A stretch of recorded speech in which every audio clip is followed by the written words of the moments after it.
Download the AllStar app. Make your picks for UFC fights, challenge your friends, level up and win prizes.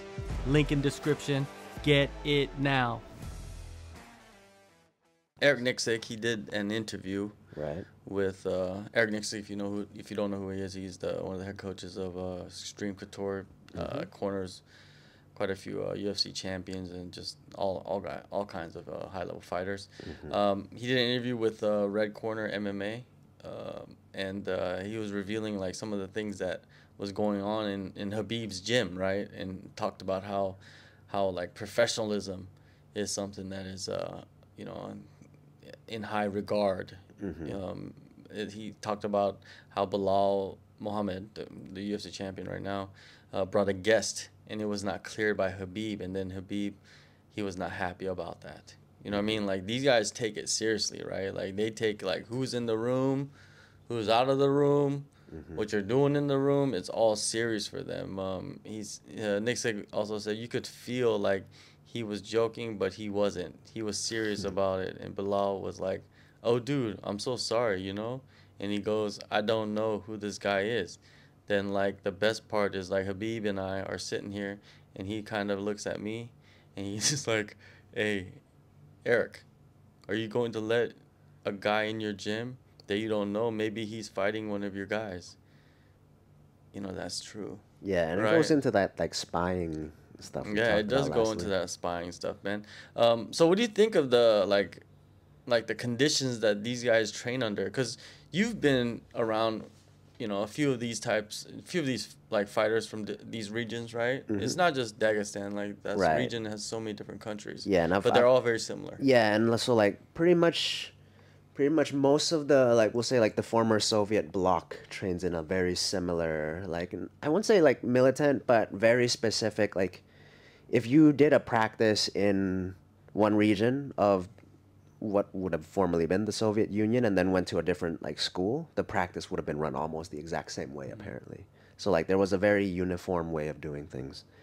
But yeah, as far as the conditions go, I kind of get it. And, you know, whose right is it to argue with Khabib if he's kind of figured out that the lifestyle, controlling parts of this lifestyle does put the fighter in a really good spot to be a champion too, because like, you know, it's a 24-hour thing. It's not just the hour and a half, 2 hours, like, that you show up to each session, maybe 2 sessions a day, right? It's like, you know, what kind of food you put in your body. If you're going out at night, then you're probably not, like, what's it called? Then it's probably affecting your sleep, for example. Or if you're just causing trouble, right? Then it's less time you get to spend training or even supporting other teammates. And so I get that you want to cultivate a really, really, like, good environment that is conducive to people performing really well and people showing up to training with, like, a good state of mind and, like, good physical condition. So I kind of get it. It's like a militant mentality in a way, you know. It's almost military, like how they're doing it, and I think it has a lot to do with, like, the religion. Yeah. Like, when you have people that are, like, fully religious and, like, live by the code of whatever religion they go by, right, and it keeps them disciplined to the level of just, like, all you do is pursue your dream and there's no distraction. Right. Yeah. There's something to be said about how that kind of structure, like, benefits people. Because we know people who can't even set up structure for themselves to save their own life, right? And sometimes their lives kind of go off the rails a little bit just because they don't know what their, like, you know, their core pillars are for their life, where it's like, okay, I got to show up to training. That's a given, right? That should not be a should I even show up to the gym today kind of question, because it's like, if it's your designated profession, you prioritize that first, everything else comes second, like a distant second. And so they've kind of got that culture down where it's like, all right, like, if this is my well-being, or this is my, what's it called? If this is my life that I have decided for myself, then these are kind of the rules that I have to live by. And who better to guide me along this path than someone who has done it before in spectacular fashion, in the form of Khabib in this case. Yeah, he says that, you know, I understand this aspect, what you just talked about, how, you know, someone brought someone to the gym and they didn't know who he was. Yeah, I understand that part. But, like, you know, these guys, like, they're training, you know, with no music. And, like, is it almost like, that's kind of, like, I don't know. That's Is it pretty almost extreme. too restrictive, you know? Like, you're almost, but you gotta look at it like this. It's not every single fighter from that region is like a champion. You know what I mean? Yeah, So it's not like, it's like any other place. right. There's right. outliers, Yeah, right? And the outliers excel. yeah, That's why you see certain gyms, like not even Habib's gym, right? Look at City Kickboxing, right? They've had like guys that are like full champions. You know, with long streak, they have guys coming up. They have guys that fought for the title. Like it's almost, you know, you could argue like it's a way to do it that way, but it's not. Doesn't mean like that's the best way. right, You know? right. Yeah, it's like, it's kind of one of those, at least with my own opinion. It's like there's multiple ways for you to arrive at the right answer, and the right answer being like, you know, being the champion that you want to be. And so whether you decide to do it that way or another way, right? Because if you do it in, let's say, like a more militant way, then there's certain people that really, really, really thrive under those conditions, right? And you could have had this incredible champ that just needed a little bit less structure, you know? And It's like a David Goggins right. mentality. Right? Yeah, yeah. And so like you'll cultivate, or, you know, I guess the question is, are you cultivating people or are you filtering them out, right? Yeah. So it's like the people who can't make it just get filtered out, and so now you found the people who are champion material in your book. But then there's also the possibility that that you make the mistake that there is this guy who was filtered out from this system that was just too, we'll say, like too intense, too militant, too structured, where if they, you know, if they had the chance to be a little bit more creative, if they had the chance to kind of grow into their own being, then they would have done incredibly well.